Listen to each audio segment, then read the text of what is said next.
Okay. Hello, everyone. Welcome to Entrance Paper Club. It's been almost 5 years since we have been running the paper club. So far, so good. Today, I'm going to present. My name is Vahan, if you haven't met yet.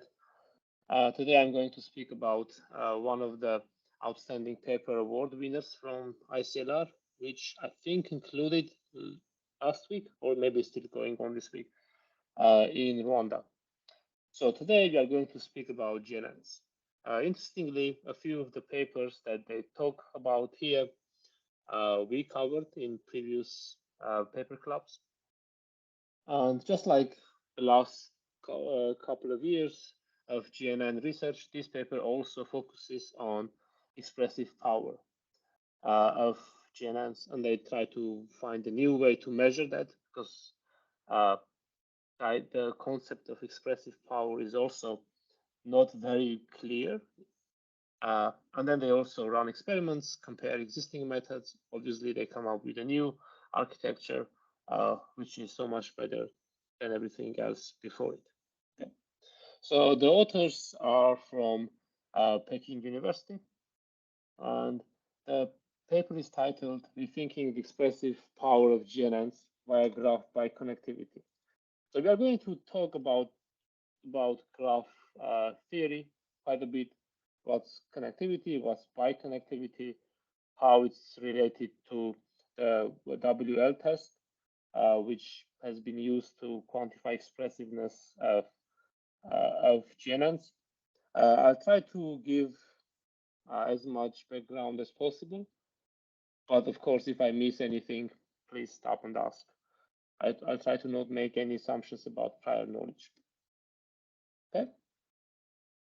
So let's start with the high-level idea.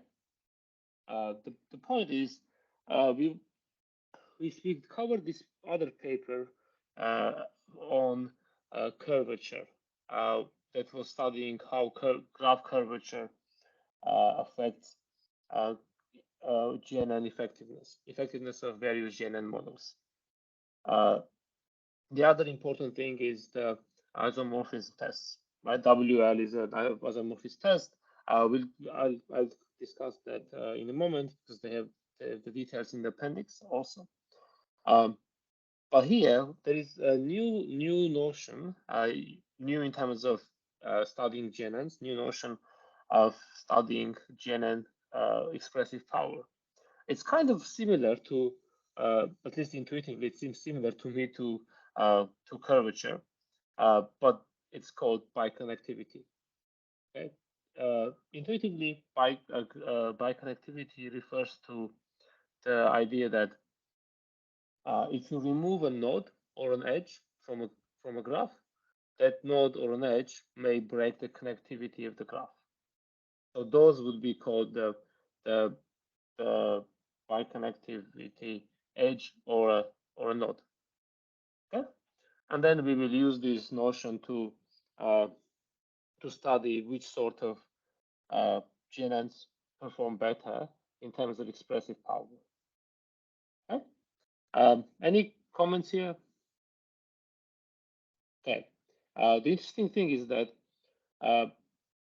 all previous GNNs failed the basic biconnectivity test described in the paper, except for one, which was designed before this paper, which by a different group of authors. So they are not advertising their own work. I guess that's important. But by a different set of authors who defined a new type of GNNs, which we also covered maybe a couple months ago, that are designed to have better expressive power. Okay, there is this one set of algorithms that passes tests described here, but that set of algorithms is also very inefficient. So we will also look at more efficient ways of improving GNN expressivity. Okay, expressiveness. Expressivity is a weird word. Okay, So I assume the first part of the paper shouldn't be too new here for our audience, because we mentioned the initial message passing neural networks, and then how uh, their expressive power is exactly what this one WL test can do. So to understand this WL test, let's actually go to the appendix. By the way, appendix is like 40 pages long, so they're not going to cover all of it.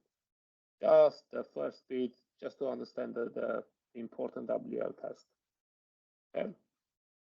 Basically, it's a book here. Really cool. There you go. Okay, the Weisweiler-Lemon algorithm.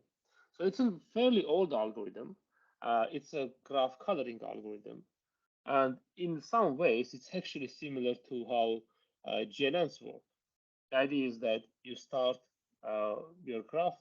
Uh, you start with a graph where all nodes have the same color, and then you iterate, let's say t times, for each node, and then you create a hash function from the current node's color and the multiset of its neighbor's colors. So multiset is given by the notion of now multiset is double curly brackets. Okay, so those are multisets. And then the hash function really can be defined in many different ways, but here we'll actually, in terms of GNNs, we would think of hash functions as the feature vector for a node. Okay? So it has been shown that this is equivalent to a simple GNN, a message passing GNN, and which is why message passing GNNs are as powerful as one WL test. Okay? This is important to understand because these tests are also very limited. They can't distinguish between certain types of non-isomorphic graphs. Okay? There are a few famous examples. I'll scroll up. Maybe try to find some examples up here. No, they're not here, but basically there are a few famous examples when you can have two triangles connected with one edge, and then that can be so that the message passing GNNs cannot distinguish this simple case from another non-isomorphic graph, because they really because when you do the one WL test on this graph and the other graph, you end up with the same hashes, okay, which means the GNN cannot distinguish them. This makes it hard for message passing GNNs to learn meaningful representations for graphs that are not isomorphic but fail the simple tests. Okay? This is why we talk about expressive power of GNNs. Any questions, comments about the Weisweiler-Lemon test? There is an extended version of that. There are actually a couple of extensions. One of them is the KWL test, where instead of creating hashes using the current node and its neighbors, you do it using a subset of k nodes and the neighborhood of the subset. So clearly, that k, for example, 2WL is more powerful than 1WL, and the higher the k, the more powerful the test. It has been shown that even the most recent GNNs are strictly less powerful than 3WL tests. Okay? Which means there is an upper limit of how powerful this test can be. Actually, we will have a upper limit here also. Okay, so let's talk about biconnectivity. Okay, there are a couple of nice examples here, so to actually understand what we are doing, and then maybe it will relate to curvatures and bottlenecks. Okay, so if you look at the original graph here on the left, right, you can see it's a fairly simple graph with some triangles and square and connections between them. Now, from this, we can create two trees. One of them is the block cut edge tree. The other one is the block cut vertex tree. Right? The cut edge tree is if you look at the example, let's start with the cut edge tree. So here we will have a group of nodes. For example, we would have D, E, F, I, which is really this square here, connected to the triangles on the sides, right? Those are single nodes now, G and H, and then there is this bigger block in the bottom. Basically, because each of these edges, CD, IJ, FG, and FH, are the biconnectivity edges. Right? If you remove any one of those, the graph's connectivity increases. Okay? Connectivity means graph is connected if you can go from any edge to another edge. Okay? We would say the graph has n connected components if, well, it has n connected graphs, but there is no connections between those connected graphs. So here, this is a connected graph, but if you remove any one of those four edges, it loses the connectivity. Okay? Which is when those edges become the connecting edges between those larger nodes. Okay?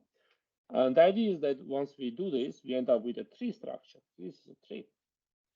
Same we can do with nodes. So C, D, F, I, and J are biconnectivity nodes or vertices, which is why we can put them here and then connect them to these larger nodes created by sets of edges. So we would have here CD, well, not nodes. C and D would be between C and D, and then between D and F, we would have D, E, F, this whole thing, and so on.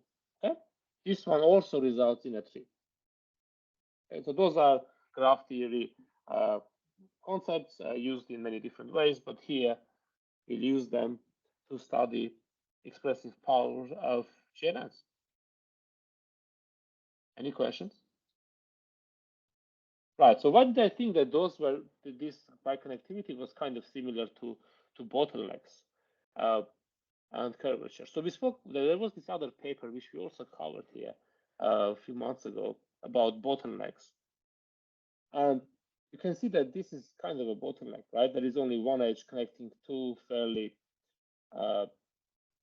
densely connected parts. So if you biconnectivity really means a bottleneck in a way, except it's a more it's a different definition, but it's also a stricter definition, right?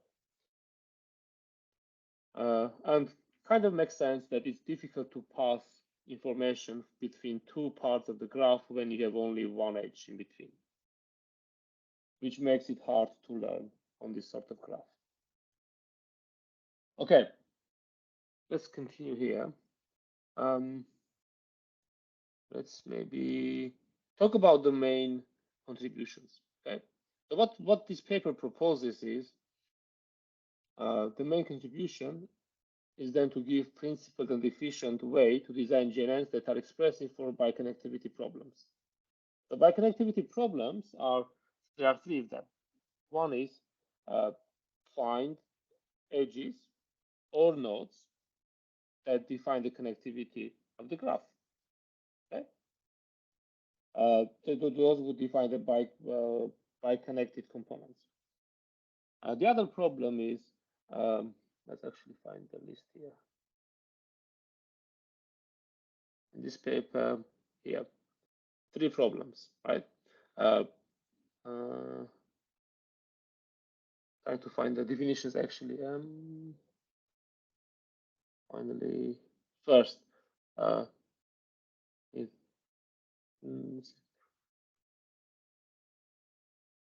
right, and then the other problem is, can we find the general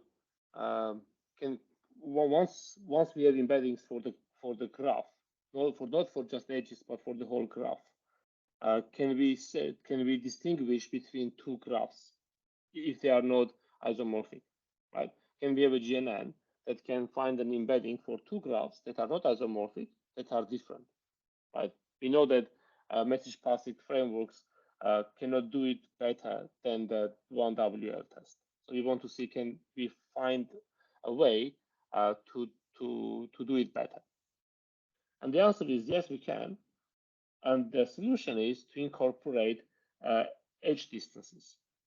Once we are able to use distances between two edges, we will add enough extra information to bypass this limitation. Okay, okay, those are the main contributions.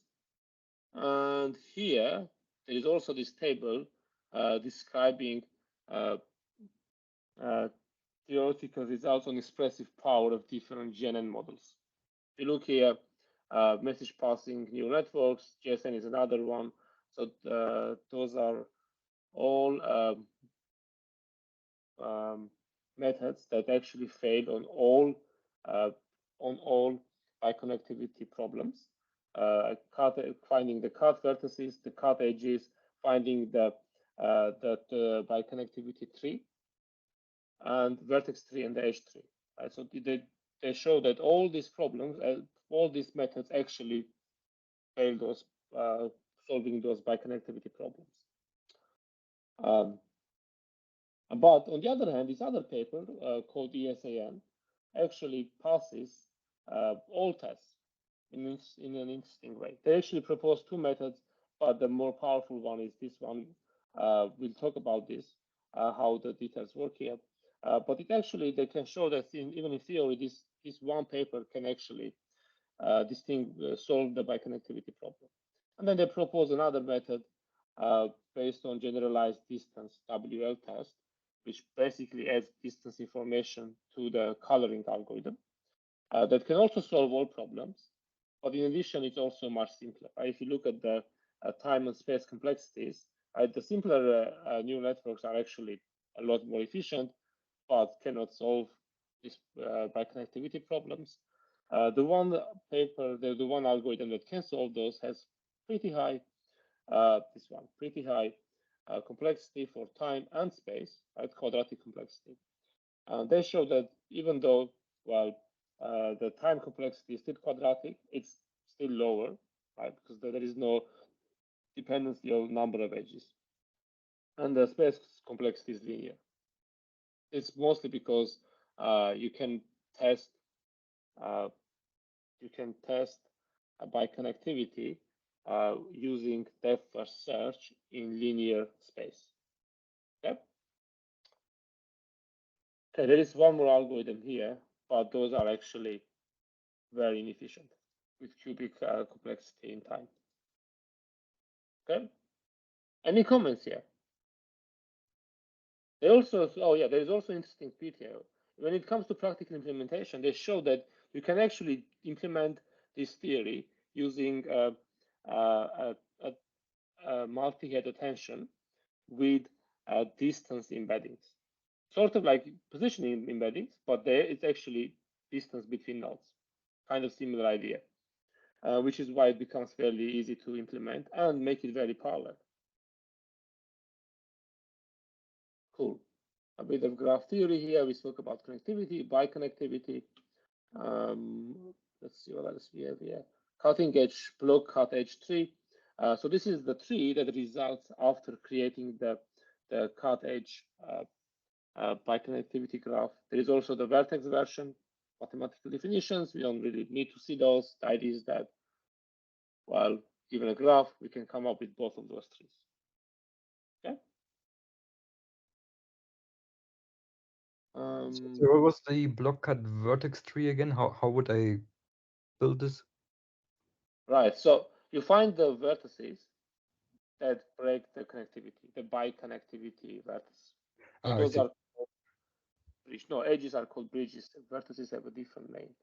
But those are the vertices that break the connectivity. Right. Then you put them here, and then you make a set of all edges. Right. So FG is one set, and then F is the other. Right. And then you would have D as the other vertex. And then between D and F, you would have the DE F and then DIF, right? So you would have all nodes here. Yes.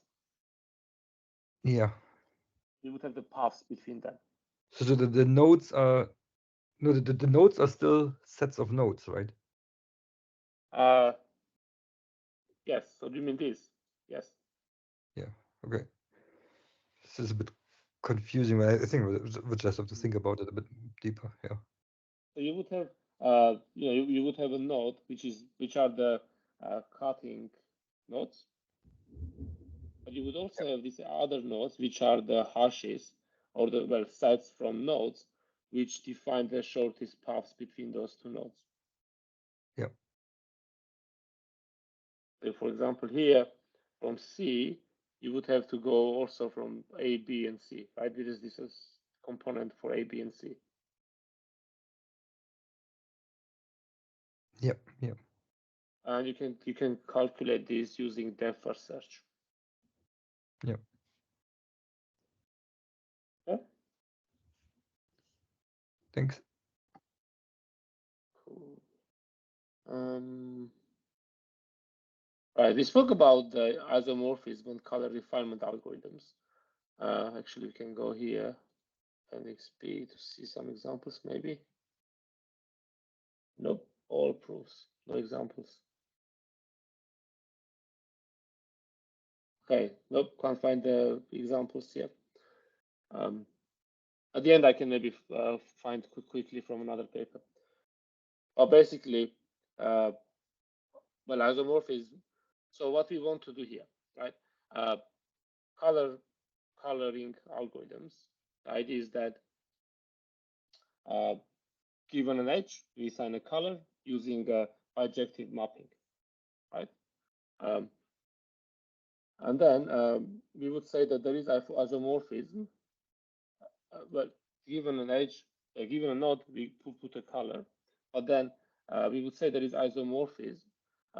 We would say the two graphs are isomorphic if there is an bijective mapping from one vertices to another, so that if an edge exists between those two vertices in one graph, they also exist in the other one. That would be isomorphic graph. What we are interested in is finding color refinement algorithms that preserve the invariance either under isomorphism, so that the colors in the vertex for the vertex is the same as the color in the isomorphic graph using the appropriate coloring there. Right, so that you would preserve the coloring. And then it can be used as a necessary test for graph isomorphism by comparing the multisets of colors. So, which means that if the colors don't match, then graphs cannot be isomorphic. But if colors match, the graphs may or may not be isomorphic, which also defines the limitation of the WL test. Okay. And well, we can give a mathematical definition for the problem setup, but maybe you don't have to. But basically, let's look at one of those. We say a color refinement algorithm can distinguish whether a graph is vertex edge represented by connected if for any graph G and H, vertex by connected, where G is vertex by connected, but the H is not. So if one of them is vertex by connected, the other one is not, then their coloring sets will not be the same. And we want our algorithms to be able to distinguish those. Same with edges.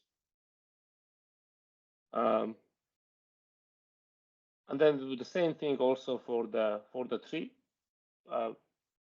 Defined for the biconnected vertex tree and biconnected edge trees. Right? We want them if the multisets of colors defining those trees are not the same, we want the trees to also not be the same, right? We want to find a coloring scheme that has these sort of properties. Okay? And these coloring schemes are really equivalent to the GNNs we create. Okay? That's how we make sure that our GNNs have more expressive power. Okay, any questions about this expressive power part? Okay.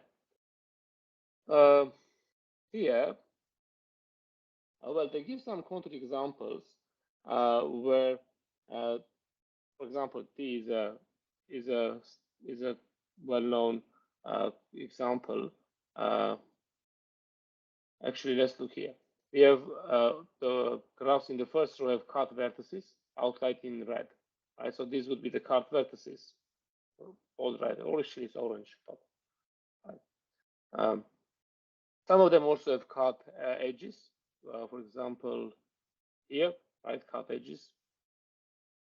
But the graphs in the bottom don't have any cut vertex or cut edge.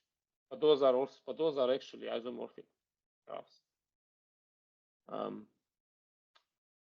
Okay. And then they also have a few theorems claiming that now pretty much every known GNN class fails to solve all biconnectivity problems, which is surprising because biconnectivity it can be solved in linear time and space. And they were expecting that well, GNNs should be able to learn that property, right? But they don't. There is only one GNN that is able to solve actually all biconnectivity problems with very high accuracy, with a very high performance. We'll see the numbers later, which is this ESAN framework, which is specifically designed for GNN expressive power improvements in terms of the WL test. Now, they also have those proofs here. Well, this DSS WL is the algorithm proposed in the ESAN paper. Same thing. They actually propose a few. So this paper is actually proposing a subgraph. It's called. Let me find the actual name.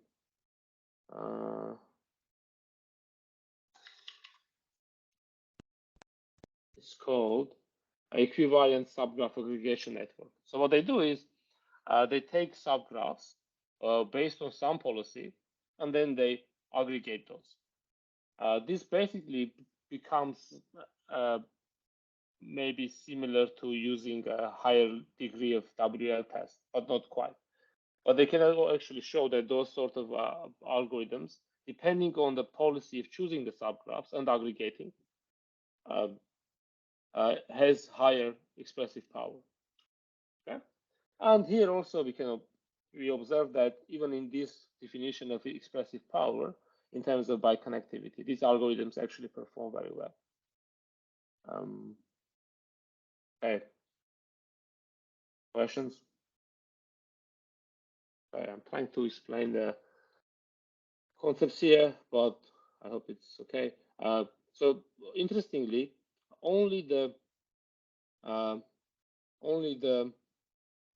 yeah, they also studied that actually they find out that this DSS-WL test algorithm can actually distinguish biconnectivity because it implicitly encodes distance information. They actually have a lemma proving that, which gives us an idea how we can improve expressive power, which is encode distance information. And interestingly, there have been a couple of papers doing that in a less systematic way. So, for example, you can add distance information as a feature, right? Or maybe you can get the ordering of your nodes and put that also as a feature. But those works have been done on on toy examples and not systematically. Here, we are doing it systematically. Okay. And in the same paper, a number of graph generation policies were studied. And again, here in this paper, authors show that only some of those work well, and only those that incorporate distance information. So some of these policies for graph generation, subgraph generation, really, don't incorporate distance information, and hence they don't perform well. So it's very important to have distance information in your GNN. Questions? So naturally, we end up proposing Weisweiler-Lemon test, which uses generalized distance information. So we will have actually two separate distances. So first, there is a definition. The idea is that in this normal WL test, you would have the coloring to be updated using the hash of the previous color, and that's it, right? Now we will also add distances in your hashing. Your hashing algorithm will take distances from the current node to all nodes and add it into the hash. Simple enough. But how do we design this distance function? There are two distances studied here. So one of them is the shortest path distance, which is really just the shortest path from current node V to all nodes in the graph. And then they show that if you do this, this solves the problem of detecting the edge trees, the biconnected edge tree. However, it fails to solve the biconnected vertex tree problem. To solve that one, they propose a second distance, which is called resistance distance. This is also inspired from graph theory. And interestingly, this resistance distance is the resistance that you would have if your graph was an electric network, and you were passing electricity through it, and then you can't calculate the resistance. Okay, if it's a tree, then it just becomes the shortest path distance actually. But it's a very nice property because it's a valid metric. You know, it's non-negative, semi-definite, symmetric, and satisfies the triangular inequality. So they can do nice theory with this. And they show that this metric solves the biconnected vertex tree problem. So what do? We use both distances to define what's called general distance WL coloring. If you put both of them in your distance, in your hashing algorithm, right? Up here we said we put a distance, right? But we can put both of them, right? We just add more information to the hashing. And we can show that this distance will now solve because this distance can now solve both biconnectivity problems.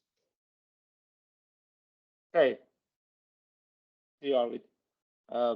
More comments, questions, anything here? How do we implement this? Is using an attention, multi-head attention layer, basically replacing the position encodings with the distance encodings. So this is the matrix of distances, and the rest is the attention layer for one head, and then you aggregate those heads. Okay, we have done lots of attention-based papers here, so this should be okay, I hope. If not, I'm happy to discuss more. And this is inspired by a paper called Graphformer, and then they call it Graphformer GD. Have you done Graphformer here? Can't remember, probably not. So now another attention-based paper for graphs. They also show that an upper limit on the expressive power. So 2 WL algorithm is the upper limit for the expressive power of our method, which is also shown as a theorem. Cool. A few experiments. So they do two kinds of experiments. One is test that we had the theory, but we want to test if any other GNNs can solve the biconnectivity problem, and they can't. But the good thing is the higher the expressive power from previous studies of these papers, the higher performance they show for biconnectivity problems. So this is an encouraging result to show that biconnectivity is a good way to measure expressive power.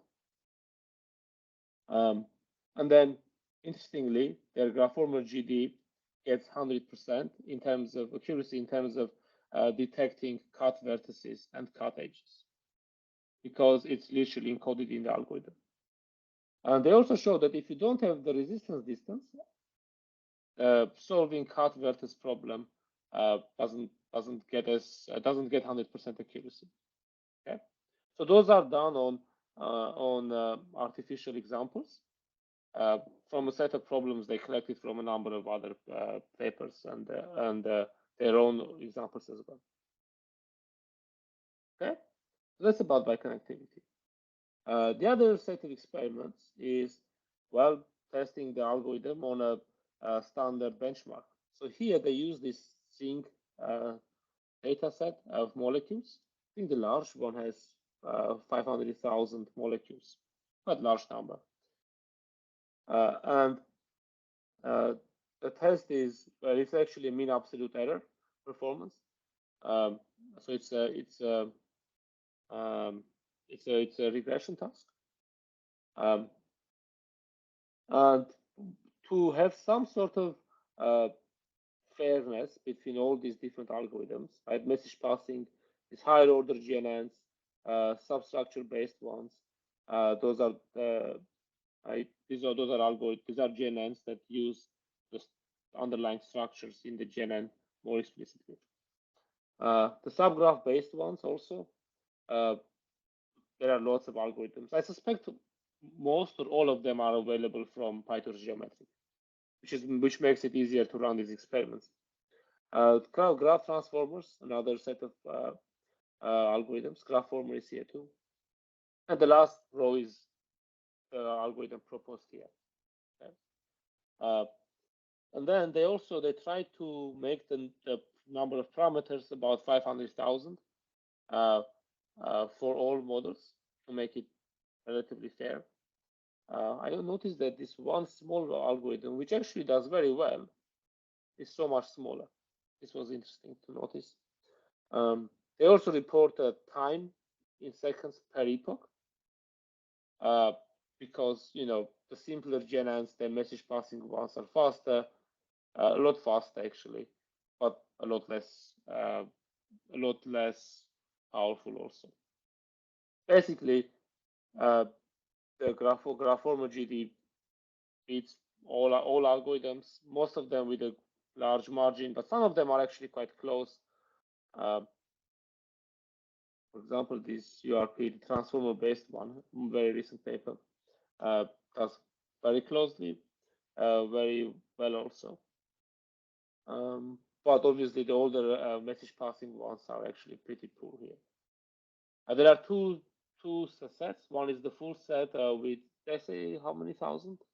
100,000 or so, maybe 200,000 graphs. The smaller one is a subset of that. Okay, these are the experiment results. Any questions?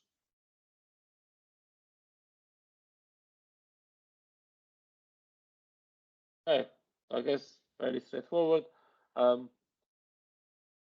Let's look at conclusions before we finish. Oh yeah, the important thing here. Sorry, can I ask a question? Of course. Sorry, Is the number of parameters non-integers 509,549? Yes. They're non-integers, so I was wondering. Oh, there's 500,000. Oh, right. Okay. So like around 500K, right? Oh, okay. Yeah. Okay. Cheers. For some methods, we don't know the exact number, but for some we do know. But it's about 500,000, approximately. Okay. Yeah. Thanks. One interesting thing is that these higher order GNNs, they are so incredibly slow, right? Like it's 100 times slower than everything else, which I found interesting. But this algorithm is actually okay fast, right? Same fast as everything else. There is one detail though. This requires a lot of pre-processing, which is, I think, cubic time, because we will have to calculate all distances between all nodes. You do it only once per graph, and they claim that it's negligible compared to training a GNN. But I thought it's important to mention that there is a substantial pre-processing requirement per graph. Okay, next future work.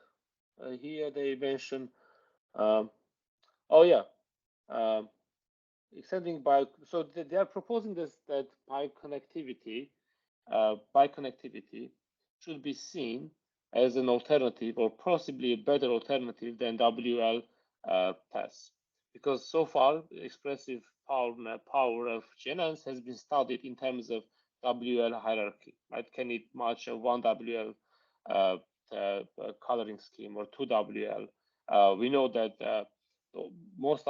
maybe all algorithms are limited by 3 WL tests. There was a paper about that. So they are proposing that perhaps it's better in terms of it's easier to implement, less computationally expensive to study expressive power of GNNs in terms of biconnectivity hierarchy, right? Because imagine that instead of biconnectivity, you can have triconnectivity, which means if you remove 2 nodes or 2 edges, connectivity falls, which is what they propose here as future work. I think that's the most important bit in here, in conclusions.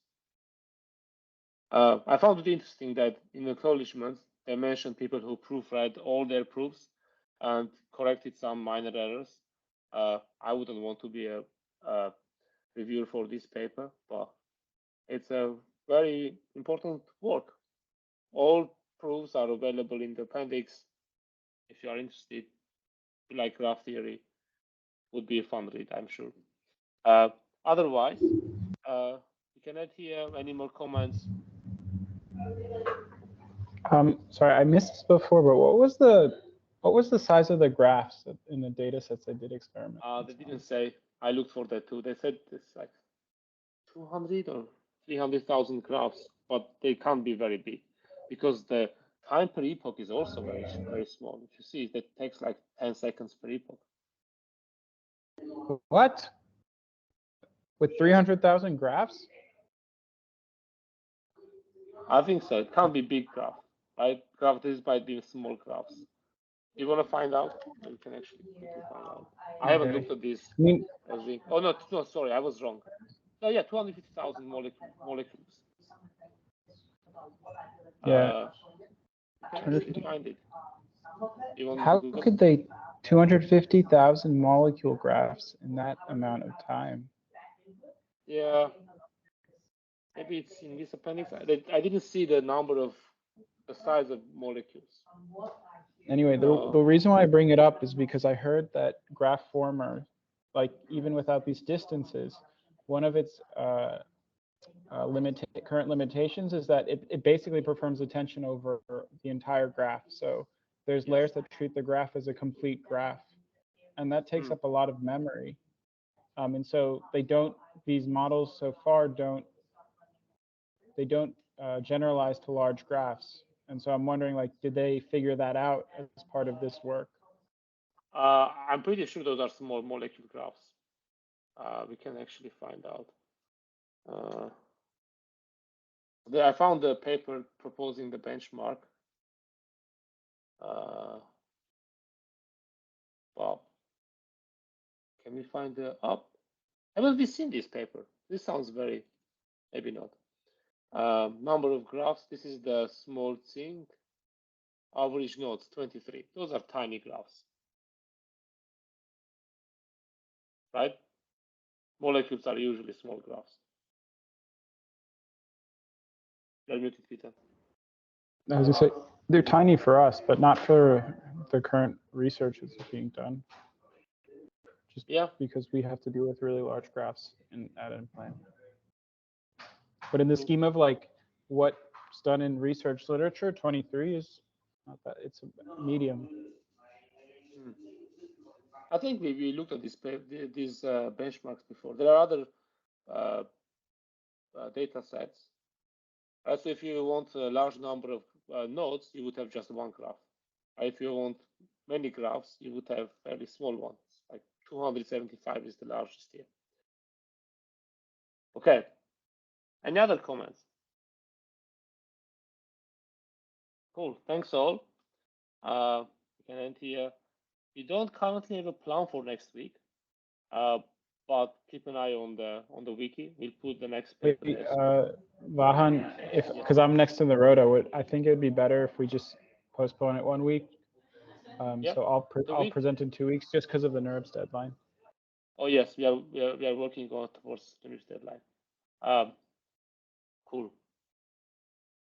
Thanks, Arno. Thanks all. See you all maybe in 2 weeks.